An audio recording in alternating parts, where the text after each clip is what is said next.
Welcome back to the Business Lounge podcast. I'm your host, Kimberly Ann Jimenez, and in this episode, we're going to tackle your toughest questions around marketing, business, life, how to grow a brand, and how to do it sustainably. I'm so excited because you have sent in so many awesome questions, and I can't wait to dive in. It's just going to be me and you. We're just going to have an intimate conversation about all these things and why it matters to know exactly where you're headed in 2020. Let's do it.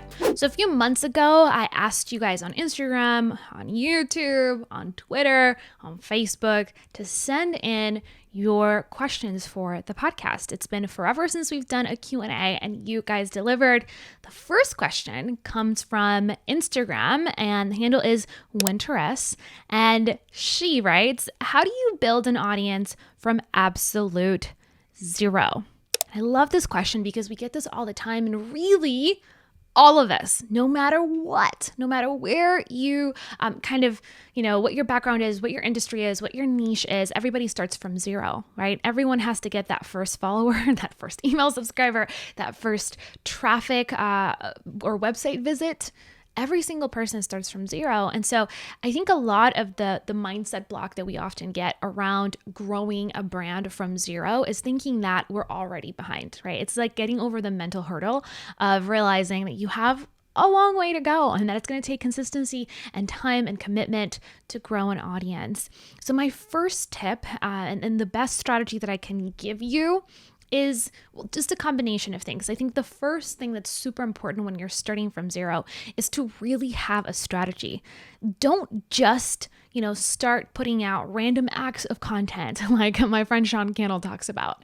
You got to be intentional about the content that you're producing. You have to know your people. You have to create content that actually stands out, content that people care about, content that people want to consume, that they can find relatable. And at first, that can be really overwhelming. That can be really daunting.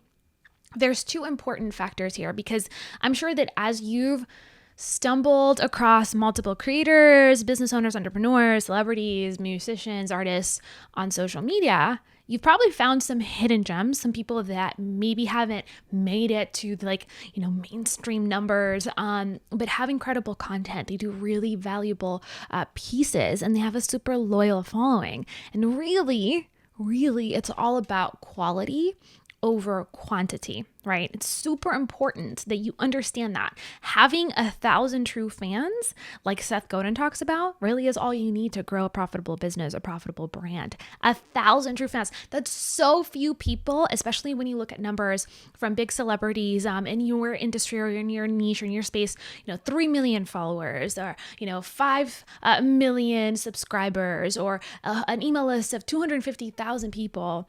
Those numbers can seem really daunting, but I promise you that you, number one, don't need to have a massive following to be super uber successful. It's always nice to have a great following, right? We talk a lot on this channel about the philosophy of profitability over popularity, and that's where I'm literally planting my flag, and I will share that with you until I'm blue in the face. It's all about really looking at content as a vehicle, right, to spreading your message. It's about content marketing, not just content. And these days, we seem to do a lot of content, a lot of random acts of content, which is even worse. But we forget the marketing piece, right? We forget the importance of content marketing. The purpose behind the content is so that we can share our message, so that we can make an impact, is so that we can fund the mission, right? It's so that we can create a better life for ourselves and create a better life for our families and create a better life for our communities and create a better life for our customers and just serve the world in bigger ways. And so I really want you to start with the end in mind. When you're starting from zero, you have the unique advantage, the unique opportunity to really creating anything. You have a blank slate. And so if you're really strategic about the way that you go about that, you're going to find a lot of success. So we could be here all day unpacking, what it takes to create a winning marketing strategy, a winning content strategy to grow an audience. And that will probably be an episode for the future. But I talk about this in depth inside one of my courses, Zero to Social. I'll leave the information in the description box below in case you want to join the waitlist. And this is really key, so please pay attention. The first thing you want to think about when you are kind of figuring out how you're going to grow your audience is have an idea, a basic understanding of who your people are. You can't serve someone if you don't know who they are. You can't serve anyone if you don't understand what their questions are, what their pain points are, what their challenges are. So that's really key. You got to know your people. And then you have to really go after content that helps them, right? Create value and do it intentionally. There's so much content out there. There's so much information out there, but very little of it is actually valuable. Very little of it actually has depth, actually has, a tangible takeaway. So I want you to be really strategic with the way that you create content. And then the next step is I want you to identify exactly how you're going to get discovered. How are you going to get your name out there? And this is going to be platform dependent, right? You might be having a totally different strategy for Instagram than you might have for YouTube, or you might have something totally different for Pinterest than you might have for your email list. At the end of the day, I want you to leverage discoverability. It's why here I'm so adamant on this channel and in the Business Lounge and through our courses and in this podcast about leveraging search. I think that it's really, really way easier to get discovered when there's some kind of intent, when you create content around topics that people are already searching about. So Pinterest, YouTube, and blogging/SEO are some of my favorite ways, and really the three main ways I've been able to attract an audience. I've been able to attract customers. And so when you're talking about quality versus quantity, leveraging discoverability is a huge priority. Most people do the opposite, right? They pick platforms where their content is going to actually last 30 seconds or maybe a day or two, and then it's totally gone. I'm not saying don't do that. There's a place for those platforms, but if you're really going to go and double down on a single platform, have a discoverability strategy, right? If you're not going to leverage a searchable platform, a platform that leverages search and helps you get discovered, then you have to have a discoverability strategy that's alternative to that. Meaning you have to know who the big players are in your industry and you need to start building relationships. You have to leverage what I call OPAs, right? The OPA method, other people's audiences. So whether that's Instagram takeovers or podcast interviews or guest blogging or, doing shout outs on Instagram, anything like that that you could do to get featured on other people's platforms is really going to serve you. Now, there's a million other strategies that you could use for platform specific audience growth strategies, but when we're talking about a general strategy, a big picture strategy, really focus on quality over quantity, double down on a single platform, don't try to go for a million, have a discoverability strategy, meaning how are you going to grow? How are you going to get discovered? How are people going to find you and become a subscriber, a follower, some kind of person that actually can easily follow your content. And then finally, you want to make sure that you are really strategic about marketing what you have to offer. You got to get that marketing piece down. You got to have a strategy with your content. You can't just be putting out random content and then expecting to grow an audience, let alone actually attract buyers and focus on that key aspect, which is profitability. So interest, I hope that this answer was helpful. Again, let me know in the comments below, would you appreciate or want to have an entire episode dedicated to how to grow an audience from scratch, maybe a little marketing 101, social media 101, let me know in the comments below. Yes or no, I would love to hear your thoughts. This next question comes from Jocelyn over on Facebook, and she asks, best through the blocks of being the face of your brand. I've been doing digital marketing for a few years, but have never been the brand before. I'm struggling with being the center of my brand, mainly with photos on Instagram. So any tips there would be useful. Also, any tips for Instagram would be majorly appreciated. Thank you so much. What an awesome question. This, I think, you're either super, I think in my experience, you're either super comfortable with being the face of your brand and, kind of, like you said, taking pictures and being very personal brand focused, or you are extremely uncomfortable with it. And so for me, I kind of sit a place in the middle where I've done both, right? I've had companies where I did not have, like my first company with my husband, that was not, my face was I was totally behind the scenes. Like you would not see my face anywhere. And I was super comfortable with that. And I think that there's definitely a lot of, kind of challenges when you're the face of a company. It's just a lot of pressure. It's a lot of pressure all the time. And so I can relate, obviously, and I totally understand, but there's also a lot of perks. And so I think there's two key things here, Jocelyn. Number one, it just comes, as practice. You got to stretch yourself and be a little bit uncomfortable and put yourself out there. It's hard because it's your name, right, on the products. It's your name on the website. It's your name on the social media content. And it only gets harder as you hire people and grow a team, which would be my next tip or advice. As soon as you're profitable, as soon as you can afford to work with someone on one-on-one or on a per project basis, or even hire your first employee full time, please do that. It really helps to be reminded that you are a company and that you have a team. And it might take a couple years to get there. We're just at the stage where we are a team of 10, and we're actually, I feel like now this year, we are more of a real company than I've ever felt like we were. And so that has a lot to do with the amount of people on your team and the amount of people supporting you, and kind of making sure that all the behind the scene work is done, and that you have great pictures, and that those pictures are well edited and all that stuff. So I think it's just practice and just being exposed to that. I also think that you have to learn from a kind of emotionally healthy standpoint to delineate or separate who you are, like your identity, from the company, and realize that you are not the company. You are not the business. I mean, you are and you're not, but you're way more than just, the face of the company or the brand.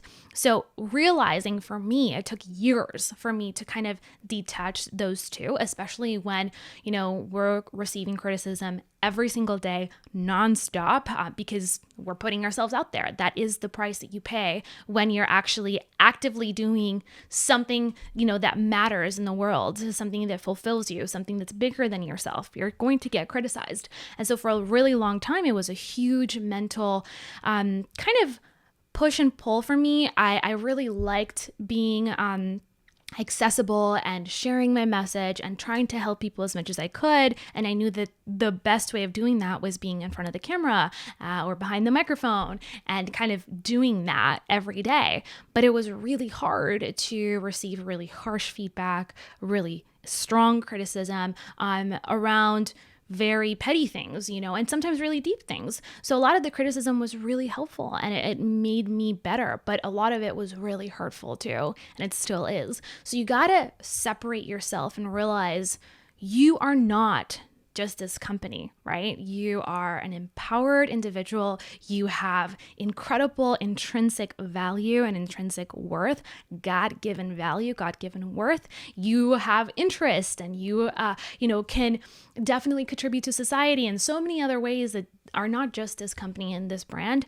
If you separate yourself from the business, it really helps to kind of see things from a bigger picture. It helps to not take things super personally. I'm not going to say that I'm perfect at this, by the way. Like, there's many times where I still take things very personal. But I think it does help. And the more criticism you get, the more scary things happen where you make mistakes publicly, or there's, an issue in the company or in the product or in the brand. You learn from that, and you grow thicker skin, and you evolve, and you mature, and then you really become comfortable being the face of your company eventually, and you like it because it gives you control, and it gives you the ability to reach people on a much more personal level than if you were just kind of hiding behind a logo, and you're not necessarily, right, the face of the brand. When it comes to Instagram and photos, I think my best tip there in terms of, kind of figuring out assets and all that good stuff is dive into photography. There's some great online courses. I'll actually link a couple of our followers and members who are photographers and have really awesome training information around that. Learn how to use a camera, whether that's your iPhone or, a digital camera, or even, a professional camera. Just getting the hang for photos and playing with that can really bring out an artistic sense, and I love it. It makes me feel super creative.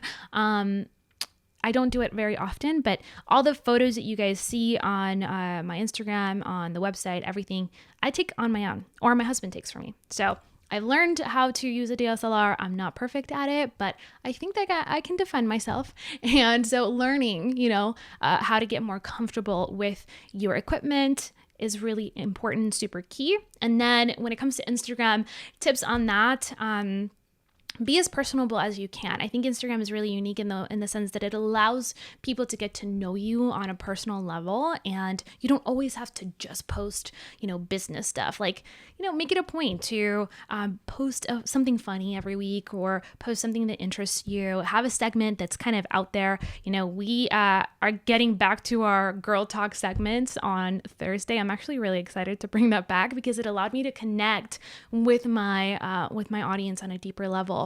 I have many interests like health and fitness and skincare and just girly things, interior design, real estate, all those things are really near and dear to my heart. And so sharing some of that on Instagram has been really, really great to just build that human connection, for sure. I also think that is super key to be engaged.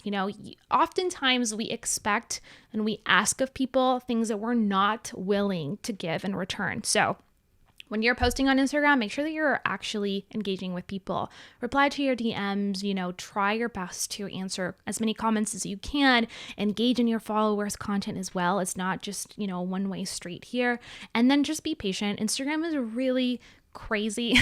You gain followers and lose followers. I know there's a lot of hacking and, growth hacking strategies out there, and I've tried a few. I've never really seen success with them. So for me, Instagram is a huge relationship platform where we get discovered through other platforms. And then on Instagram, we actually build brand and we build connection with our audience more so than just leveraging it as a platform for discovery. Whereas many other people are really good at that, and you should definitely listen to their advice.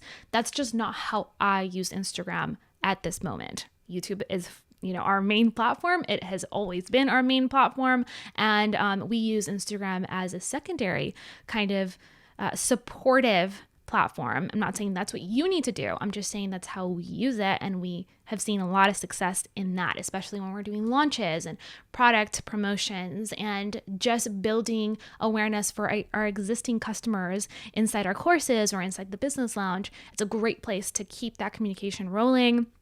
So I would always, kind of definitely encourage you to play a little bit of both. And the final thing I would say with Instagram specifically, because again, we have that lens of profitability, I think that it's super important to understand that you should be promoting on Instagram, right? So, and there's a science to doing that in a way that isn't over the top and puts people off. So I would say 20% of the time, maybe every 5 posts, share your lead magnet, share maybe a special offer with your audience, tell people what you do, guide them to that free consultation or that webinar or whatever the first step is in your sales journey. Super key, super important. I hope that's helpful. I know that's very kind of generic advice, but this is a Q&A and we don't have time to dive in deep into every single aspect, but I would love to hear from you guys. If you want us to dive deeper into these topics, let me know, request it in the comments below, or come over to Instagram and actually DM me. I'm always on there and I love answering your DMs as much as I possibly can. All right, so this next question comes from DXMonroe01 on Instagram, and the question is, what is the Kim way to evaluate a new business opportunity to make sure it's not a scam? They're out there like hunters after our dinero. Oh my God, so good. So this is a great question. And I think that what you asked leads me to believe that this potentially could mean that you might be looking at business opportunities that perhaps are questionable. What I mean by that is you'll see a lot of scams online, right? A lot of pyramid schemes, some direct sales, a lot of direct sales. Companies tend to be less than legitimate. And so for me, When I'm looking at a business opportunity, whether that is a brand deal or actually investing in a company or starting a new business venture or partnering, or even something as simple as doing a joint venture, promotion, like a JV or even affiliate promotion, I really look at three core things. Number one, of course, you got to do your research, right? You got to understand the business model. You have to understand the reputation of this brand, of this company, of this person. If it's someone that, you're working with in real life, do your research, ask for references, look online, check out their customer reviews. What are people saying about this brand? What is the online reputation and the offline reputation as well? So I do my research and I do it very thoroughly. I make sure that every single time that we're working with a brand, we're vetting that company. And it's a big reason why, for example, on our YouTube channel, I do not take brand sponsorships. It is something we have historically overlooked, even though we get pitches for them every single day from dozens of brands non-stop. It's what happens when you have a YouTube channel at some point. And so for us, we decided that we were not going to do brand sponsorships, and we still don't do brand sponsorships. Do I think you shouldn't ever do that? Absolutely not. I think brand sponsorships are amazing and make a lot of sense for a lot of business models. But for ours specifically, it just hasn't made enough sense yet. And we prefer to sponsor our own episodes, right? This is a Business Lounge podcast, and as I'm sure you know, this episode is sponsored by the Business Lounge. Go look it up. But it's much easier for me to actually put my stamp of approval on my own products. And when we do work with affiliate companies, when we do work with other brands, when we do JV affiliate ventures, I thoroughly vet that product for years. Many times, most of the times, we're vetting these products for years before we ever actually publicly promote them and put our stamp of approval and kind of, vouch for that brand, that person, that company. And I do the exact same thing when I'm looking at potentially investing in a company or doing a brand deal, a business deal, anything like that. So I really want you to do your research, thoroughly vet whatever business opportunity you're actually looking at. And then the second part is even more important, and many times, like maybe not more important, but it's up there. It's super important. And this is where I see a lot of people make a mistake. I tend to look at opportunities from two lenses. One is the profit side, and the other one is the heart side. So does the business model make sense profitability wise, right? Does it actually lead to an alignment in what I'm actually already doing with my company? That's if you have an established company, right? Does this new deal, does this new opportunity, does this new, venture align with my brand's main goal, or is it going to be a distraction? The main thing to look at here is it going to make us money, right? And does it align with what we're doing right now? Does it already help us to get where we want to go? That's if you already have, again, an existing business. So many times we get distracted with great opportunities where the default answer to opportunities should be no in the majority of times. For us, again, we get pitched every single day. There's so many brands who are asking us to work for them. And this is not a brag. I'm just trying to give you a background so that you understand that I'm not just saying this. I'm actually living what I preach. I say no to 99.9% of the opportunities that come my way. And I have always done that. I'm not just talking about now that we have an established brand. I have always been really selective because I recognize every time I say yes to an opportunity, I'm saying no to something else in my business that most likely I've already mapped out and established that is really important to me. So that is super key, super, super key. So let's say that it ticks all the boxes, right? We got the reputation down. This is a great reputation, a company that has a great reputation. The profit, sense of things like the actual business model makes sense, and I can see how it aligns with where I'm going with my brand. The third piece is heart. What is my gut telling me? Am I excited about this opportunity? Am I excited about this project? Will I actually pour my heart and soul into it? Or am I like, I don't know. I feel overwhelmed right now. Things are crazy. So you got to really trust your intuition to a certain degree. And when I say to a certain degree is if you trust yourself to make that right gut feeling, like you actually trust your gut and you know that your gut has been right in the past, judge your level of excitement there for sure, and kind of take a look at that and see how it feels, and what would success look like for you. What would be something that, what would be an outcome that would make this opportunity worth it? And is it, again, a distraction, or is it something that is worth your time? And last but not least, I really rely on just experience for this. I've made a lot of mistakes in the past. I've said yes when I should have said no.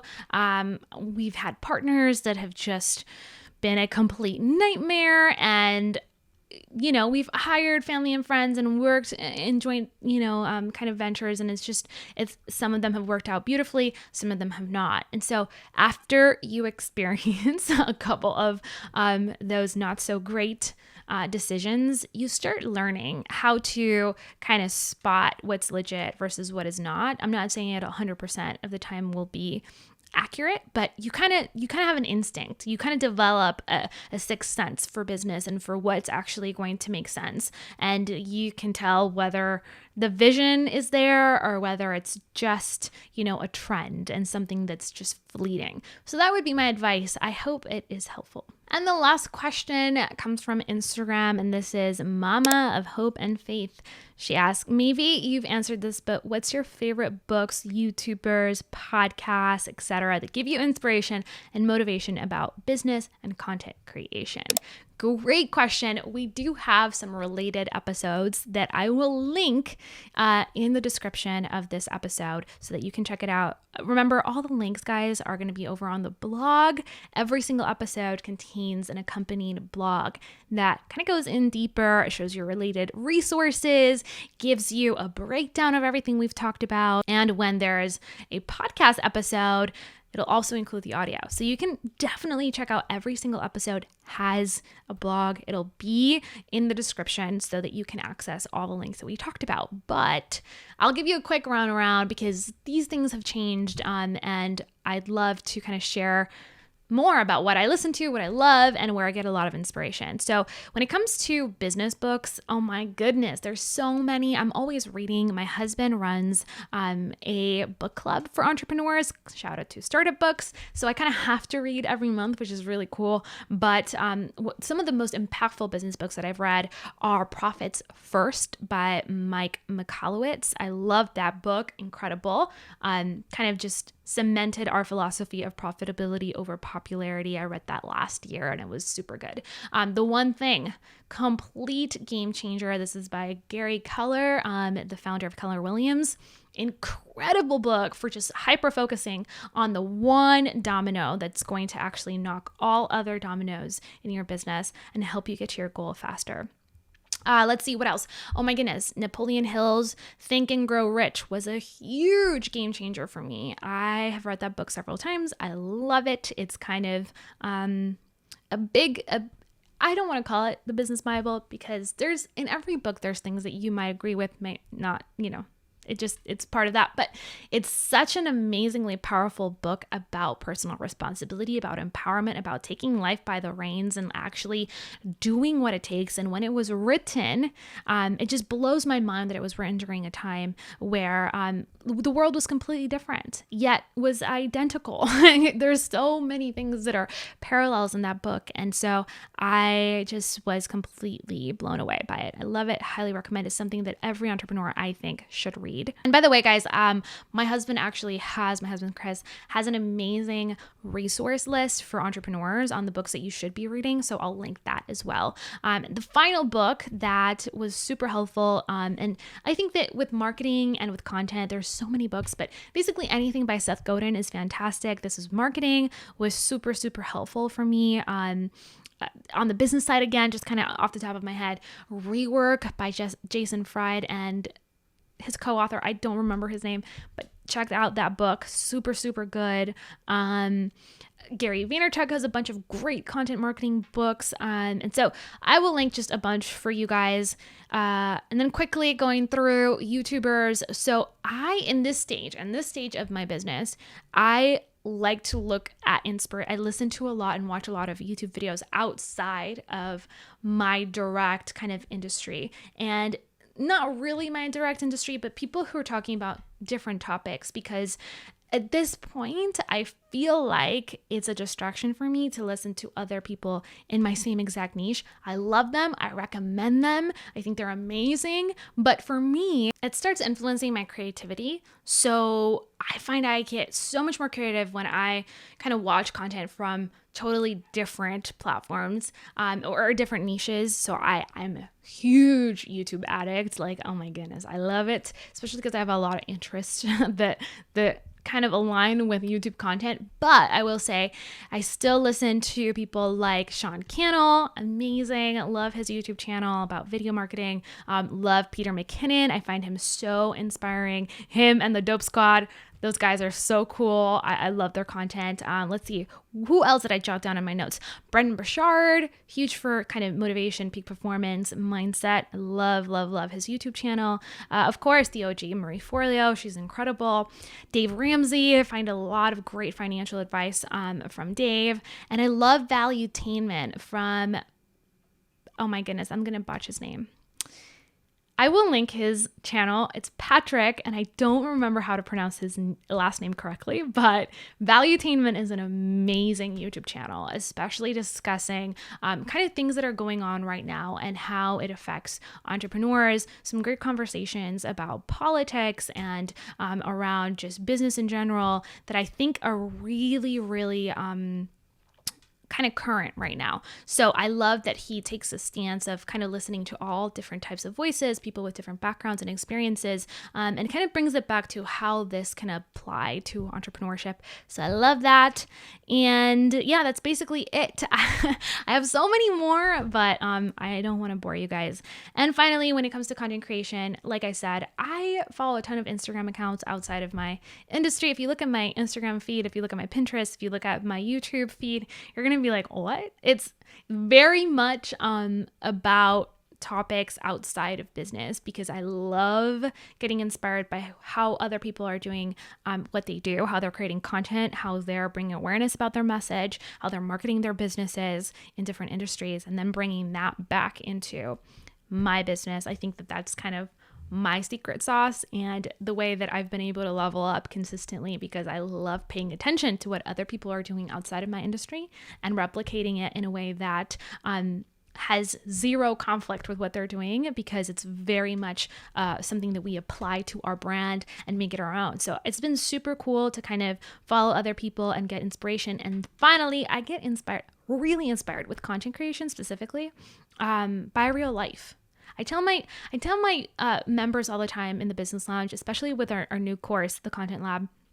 In there, I talk a lot about how you experience the world in really unique ways. No one experiences the world the way that you do. And so that is a superpower in itself. Kind of getting inspired and training your mind to get inspired by, just environmental cues. Meaning, if you're, at the grocery store and you overhear the cash register talking about, I don't know, some gossip thing about her neighbor or whatever, and it sparks like an idea for writing content that maybe is more around storytelling, I will 100% do that. Sometimes I'm walking in the mall and I just need some inspiration. So instead of just going to see what everyone else is doing on their website, I'll actually go and walk into a Sephora and I'll look at products and see how they're packaging them and how they're actually sorting them out on the store. And I'll get so much inspiration around like color schemes and, how to properly stylize products and how to, pair fonts and what the sales strategies are in real life at stores. I find that super helpful. I might be walking my dog and, talking on the phone with a friend, and something that she says turns into a story that I share on the podcast or on Instagram stories. So just learning and training your mind to react to social and environmental cues that inspire content, I think is really, really important and super helpful. All right, familia, I hope that you've enjoyed this podcast episode. It was a blast to just sit down, catch up, talk a little bit more about some of the questions that you guys have. And now I'd love to hear from you. As always, let me know in the comment section below, what is your question? What question would you love to see featured in a future episode? I'm so curious, and I'm really looking forward to hear your feedback, because we're constantly doing this. We're always reading through your comments, listening to what you guys have to say about the show, and then creating content around it that hopefully serves you, that helps inspire you, that brings you practical applications to complicated and sometimes overly difficult strategies. Hopefully you're implementing them in your daily life and in your business. So let me know in the comments section below. Of course, if you haven't already, don't forget to subscribe to the Business Lounge podcast over on whatever podcast platform is your favorite, whether it's Spotify or Apple Podcasts. We're on all the major podcast players. So go check it out, and I will see you in the next episode. Un beso. Bye for now.